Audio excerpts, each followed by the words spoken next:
मोदी जी को लगा कि अब उनको जाना पड़े उससे पहले इनका धर्मेंद्र प्रधान का इस्तीफा करा दें। आज तक आप लोग की बातें कहीं ना कहीं मानी नहीं गई है, आज भी आप वही मांग कर रहे हैं। क्या लग रहा है, नौजवानों के फेवर में बात हो गई है? बिल्कुल झूठी सरकार है, यही हम कहना चाहते हैं। नौजवानों को लगेगा कि बहुत कुछ हो गया, लेकिन कुछ भी नहीं है। उनके एक का बेटा T20 खेल रहा है, एक का बेटा E20 खेल रहा है। आज उनके बेटे बहुत बड़े एथेनॉल के व्यापारी बन चुके हैं। चोट जो है ना वो शरीर पर नहीं लगती, यहाँ ज़्यादा लगती है। जब हमारे बच्चे, अगर आपके सामने आपके बच्चे पिट रहे हो तो आपको चोट लगेगी, बच्चे को नहीं लगेगी। यहाँ अच्छे लोग हैं, जो सोनम वांगचुक जैसे साइंटिस्ट, उनको जेल में डाल दिया जाता है, और जो अपराधी किस्म के हैं अमित शाह जैसे, उनको होम मिनिस्टर बना दिया जाता है। तो देश का विकास कैसे होगा? तो अगला प्रोटेस्ट अब किसान करने वाले जंतर मंतर पे आप लोग आएंगे? बिल्कुल आएंगे, बहुत जल्दी किसान भी आएगा।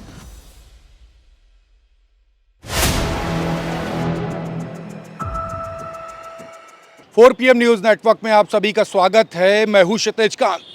जंतर मंतर पर पिछले लगभग 35 दिन से प्रोटेस्ट चल रहा था। आज धर्मेंद्र प्रधान ने अपना इस्तीफा प्रधानमंत्री नरेंद्र मोदी को सौंप दिया है। लगातार जो माहौल बना उसमें आपने देखा, जो 20 तारीख को जो घटना हुई काफ़ी निंदनीय हुई। पूरे देश भर में वीडियोज़ वायरल हुई। माओ को मारा गया, बहनों को मारा गया, नौजवानों के सिर फोड़ दिए गए, हाथ तोड़ दिए गए, पैरों में भी चोटें आई, प्लास्टर बंधे, लेकिन माहौल थमा नहीं। नौजवानों का आने का जो तांता था वो लगातार लगा हुआ था। नौजवान आते ही जा रहे थे।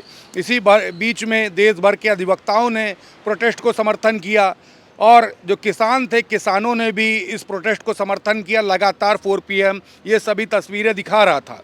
20 तारीख को जो घटना हुई वो उस समय लोकदल के जो तमाम जो पदाधिकारी हैं उनको भी चोटें आई हैं। वहाँ पे वो भी प्रोटेस्ट में थे। चौधरी सुनील सिंह हमारे साथ में, लोकदल के राष्ट्रीय अध्यक्ष।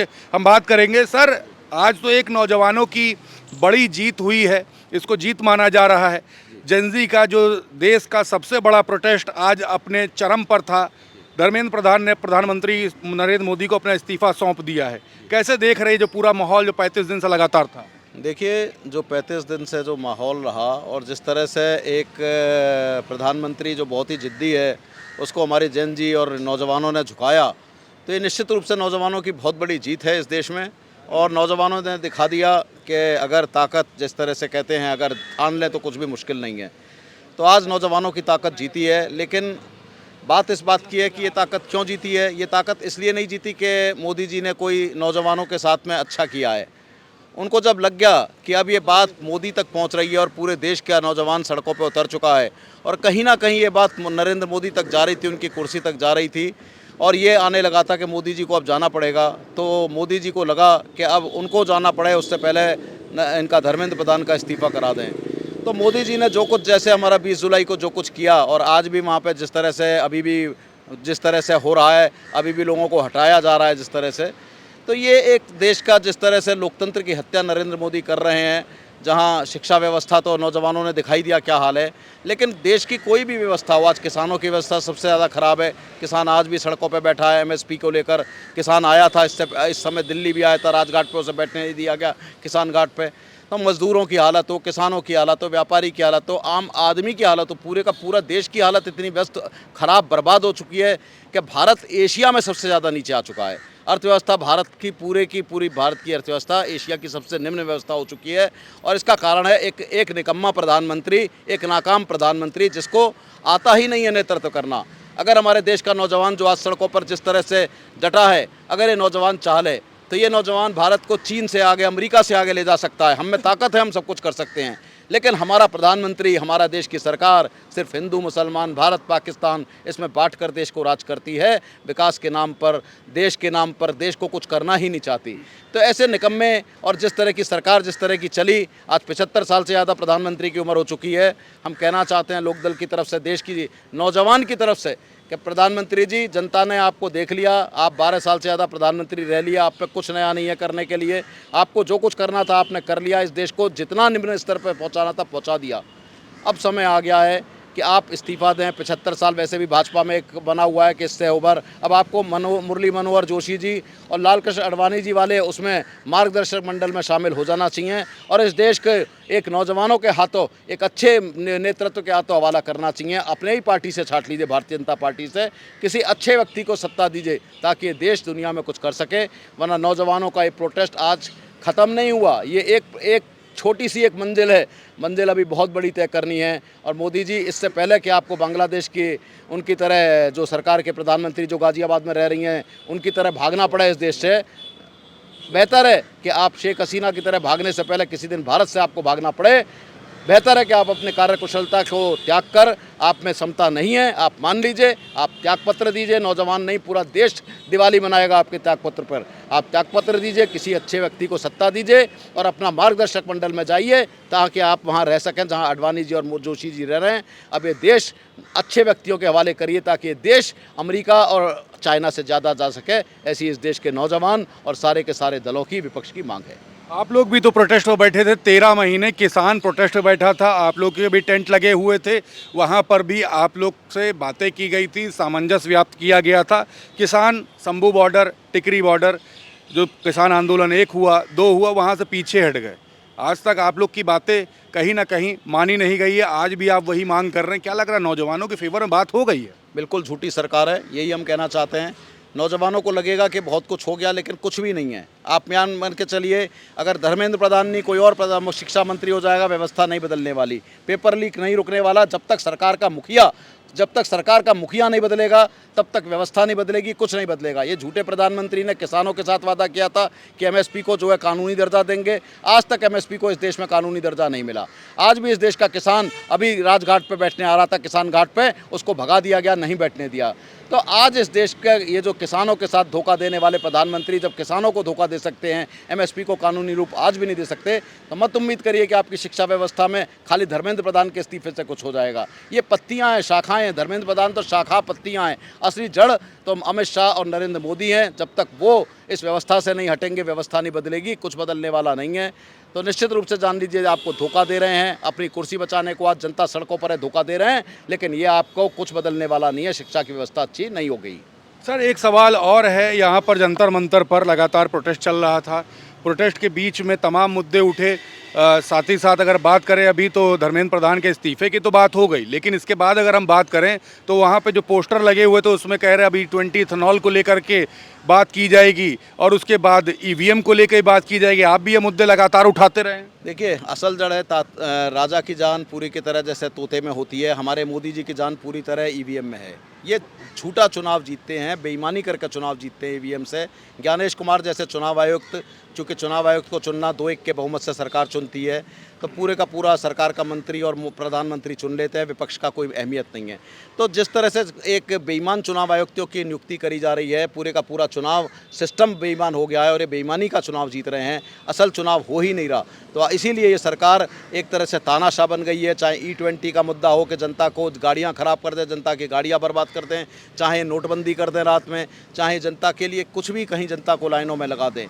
तो ये सरकार तानाशाह है सिर्फ EVM के दम पे, इसलिए EVM को हटाना पड़ेगा।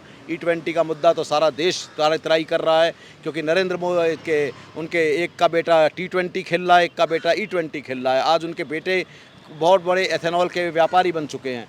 तो जो कुछ चल रहा है देश में सारी जनता देख रही है। हटाना E20 भी पड़ेगा, हटाना EVM भी पड़ेगा, और जब तक EVM नहीं हटेगा, नरेंद्र मोदी जैसे प्रधानमंत्री इस देश में राज करेंगे। और निश्चित रूप से जान लीजिए कि देश पिछड़ा होता जाएगा। अमेरिका का राष्ट्रपति हम पे हंसता है, शर्म आती है हमको जब अमेरिका का मंत्री आके कहता है कि मैंने भारत को रशिया से तेल खरीदने की परमिशन दे दी। हमारे देश के आकाओं ने, इस देश की इस निकम्मी सरकार ने इस हालत पे पहुंचा दिया कि लगता है आज भी हम अंग्रेज़ों की गुलामी कर रहे हैं। हमें अमेरिका परमिशन दे रहा है कि हम रशिया से तेल खरीदें। तो ये प्रधानमंत्री पूरे का पूरा अडानी अंबानी के दम पे चलने वाली ये सरकार, एक एप्स्टीन फाइल में दबी हुई सरकार, आज किसानों को बेच आई है। किसानों का समझौता कर लिया अमेरिका के साथ। अभी तो ट्रेड डील का मुद्दा उठेगा, किसान सड़कों पे आएंगे। तो निश्चित रूप से जान लीजिए सरकार पूरी तरह देश को बेच रही है सिर्फ अपने निकम्मेपन के कारण, और इसको हटाना आज नौजवान साथ है, किसान साथ है, इसको हटाना पड़ेगा। बिल्कुल, देखिए यहाँ पे और भी साथी हैं। चोटें आपको भी आई, 20 तारीख को आप थे वहाँ पर? जी बिल्कुल थे।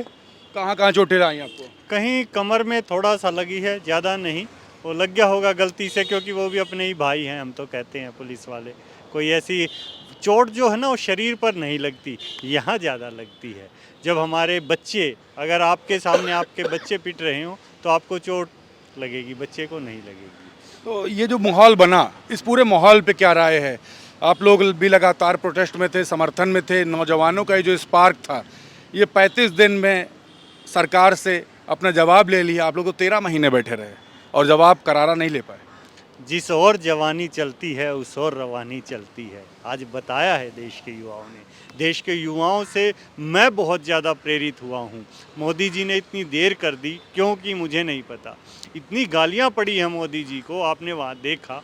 देश का युवा इतना धैर्यवान हो सकता है, आपने देखा, आप थे उस दिन जिस दिन लाठीचार्ज हुआ। जिस देश का युवा इतना धैर्यवान हो, सूझवान हो, सूझबूझ हो, अक्लमंद हो, वो देश कहाँ से कहाँ जा सकता है। अभी अध्यक्ष जी ने बताया ये देश चाइना अमेरिका को पीछे करके बहुत आगे जा सकता है, लेकिन देश की व्यवस्था बदलनी पड़ेगी। देश की सरकार जो है वो अच्छे लोगों की लानी पड़ेगी। यहाँ अच्छे लोग हैं, जो सोनम वांगचुक जैसे साइंटिस्ट, उनको जेल में डाल दिया जाता है, और जो अपराधी किस्म के हैं अमित शाह जैसे, उनको होम मिनिस्टर बना दिया जाता है।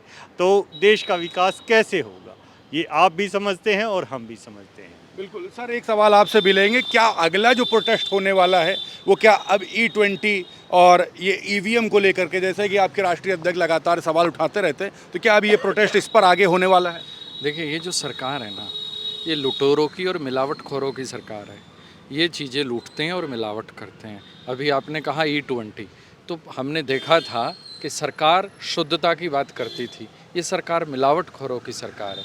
वहीं पेपर लूट रही है, किसान का हक लूट रही है, वहीं खबर में मिलावट कर रही है। आज देखिए, इस प्रोटेस्ट से दो चीज़ें निकल कर आई हैं कि मेन स्ट्रीम मीडिया को इस प्रोटेस्ट ने रिजेक्ट कर दिया, पूरी तरह से रिजेक्ट किया, और ये बता दिया कि जब युवा अपनी बुलंद आवाज़ करेगा तो सत्ता की चौखट हिलेगी, और सत्ता में बैठे लोगों को रात के 12 बजे आकर इंस्टाग्राम पे लाइव करना पड़ेगा। रील बनाई थी। तो समझिएगा, आज यहाँ से एक धारा बनी है, और वो धारा इस देश को बदलेगी। मिलावटखोरों की सरकार को, लुटेरों की सरकार को किसान कमेरा, युवा मेहनती बदल कर रहेगा, क्योंकि इन्होंने हर चीज़ में मिलावट कर दी। किसान का 50 किलो का यूरिया का कट्टा पहले 45 का किया, फिर 40 का किया। तेल में मिलावट, सोचिए तो, हर चीज़ में मिलावट है। युवाओं के पेपर में मिलावट, सबके हक अधिकार में मिलावट। सिर्फ मिलावट कहीं नहीं है तो मोदी जी के सुख में, ऐश आराम में नहीं है, उनकी तानाशाही सोच में नहीं है। लेकिन इस देश ने आज ये बताया है, युवा ने, किसान ने, मजदूर ने, इस देश का हर वर्ग आंदोलित है। और अब जैसा अध्यक्ष जी कह रहे थे, जब तक राजा नहीं बदलेगा, जब तक किसी भी वट की जड़ों पे मट्ठा नहीं उलीचा जाता, उसकी तने काट दोगे, लेकिन जड़ों पे मट्ठा उलीचना है तभी उसको बदलना पड़ेगा। बिल्कुल। तो अगला प्रोटेस्ट अब किसान करने वाले जंतर मंतर पे आप लोग आएंगे? बिल्कुल आएंगे, बहुत जल्दी किसान भी आएगा और नौजवान का भी आंदोलन कोई ख़त्म नहीं हो रहा। देखिए, ये शिक्षा व्यवस्था बदलने के लिए अभी तो व्यवस्थाएं, ये तो शुरुआत है। तो निश्चित रूप से जान लीजिए, किसान को तो MSP के कारण इस देश का किसान त्राही त्राही कर रहा है और आएगा, और बहुत जल्दी किसान, पूरे देश का किसान दिल्ली में इकट्ठा होगा और पूरे देश का नौजवान भी सड़कों पर है। तो निश्चित रूप से जान लीजिए कि मोदी जी के जाने का समय आ गया, और इसीलिए हम कह रहे हैं कि इज्जत से चले जाएं, बहुत अच्छा है, इस देश में रह पाएंगे। वरना शेख हसीना की तरह कहीं उनको किसी दुबई में, किसी भारत के किसी अन्य देश के अलावा, भारत के अलावा कहीं हो सकता है पाकिस्तान में जाकर शरण लेनी पड़े। तो बेहतर है कि इज्जत से चले जाएं, वरना अगर इस तरह गए तो देश के नौजवान ने अगर ठान लिया तो ये प्रोटेस्ट कहीं ना कहीं मोदी जी के ही खिलाफ हो रहा था। ये बात जान लें, धर्मेंद्र प्रधान का तो नाम था, ये मोदी की व्यवस्था के खिलाफ था। तो मोदी को आज 75 साल की उम्र में त्यागपत्र इज्जत से दे देना चाहिए, हट जाना चाहिए। अगर हट जाएंगे तो उनका स्वाभिमान रहेगा, इज्जत रहेगी, देश में रहेंगे अडवाणी जी की तरह। अगर नहीं हटे तो ये बात जान लीजिए कि शेख हसीना की तरह उन्हें किसी अन्य मुल्क में जाना पड़ेगा। आने वाला समय ये है, मोदी जी का चुनना उन्हें है, फैसला उन्हें करना है, क्या करेंगे। देश छोड़ के एप्स्टीन आइलैंड पे जाएंगे वो। बिल्कुल। देखिए, ये स्पार्क है जो जेनजी का आपने देखा। देश का सबसे बड़ा जेनजी नौजवानों का प्रोटेस्ट इस्तीफ़ा ले लेता है धर्मेंद्र प्रधान का। धर्मेंद्र प्रधान को मजबूर होना पड़ता है अपना इस्तीफ़ा देने के लिए। प्रधानमंत्री नरेंद्र मोदी को इस्तीफ़ा सौंपा है। माहौल देख रहे थे आप, एक बड़ा स्पार्क था। 35 दिन लगभग ये प्रोटेस्ट चला जेनजी का, लोगों ने किस तरीके से आपने देखा वहाँ नौजवानों ने प्रोटेस्ट किया। मोदी जी के तमाम मीम बने, धर्मेंद्र प्रधान के मीम बने, इसी बीच में किसानों ने समर्थन किया प्रोटेस्ट को नौजवानों के, और उसके साथ में आपने देखा अधिवक्ता भी मैदान में उतर आए। 20 तारीख को जो घटना हुई वो भी आपने देखी। लोकदल के राष्ट्रीय अध्यक्ष और इनके जो तमाम समर्थक थे वो वहाँ मौजूद थे। समर्थकों के भी चोटें आई हैं, जो लाठियाँ चली, लेकिन इन्होंने साफ कहा जो चोट है जो इनके शरीर पर आई है उससे ज़्यादा चोट हृदय पे लगी है। और आज लोकदल के तमाम लोग जश्न भी मना रहे थे। आपने देखा वहाँ पर जो तमाम किसान थे वो भी जश्न मना रहे थे। और यहाँ पे साफ कहा है ये सिस्टम के खिलाफ एक बड़ा प्रोटेस्ट था और प्रधानमंत्री नरेंद्र मोदी को भी एक बड़ा मैसेज दिया है लोकदल के राष्ट्रीय अध्यक्ष ने। पूरी रिपोर्ट पर आपकी क्या राय है कमेंट बॉक्स में लिखें और जुड़े रहे 4 PM न्यूज़ नेटवर्क के साथ। मैं हूं क्षितिज कांत, कैमरा पर्सन शुभम के साथ 4 PM न्यूज़ नेटवर्क के लिए। धन्यवाद।